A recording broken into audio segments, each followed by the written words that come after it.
dufite Imana yaremye ijuru n'isi, imirimo yayo iboneka hose, nta muntu utabona ibyo.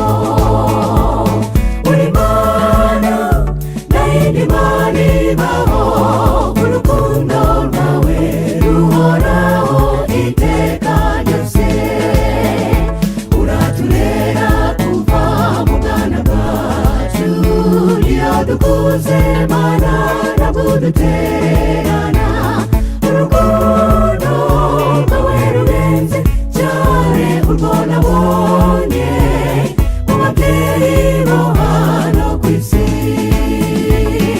Utwihanganira udashaka ko hagira n'umwe urimbuka, abo ku isi babibona bati Yesu yatinze kugaruka.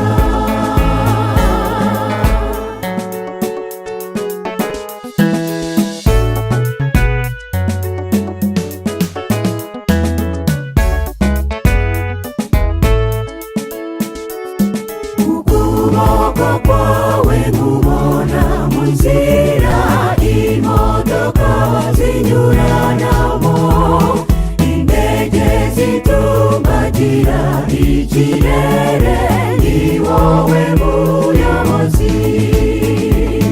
Uri Mana, nta yindi Mana ibaho, urukundo rwawe ruhoraho iteka ryose.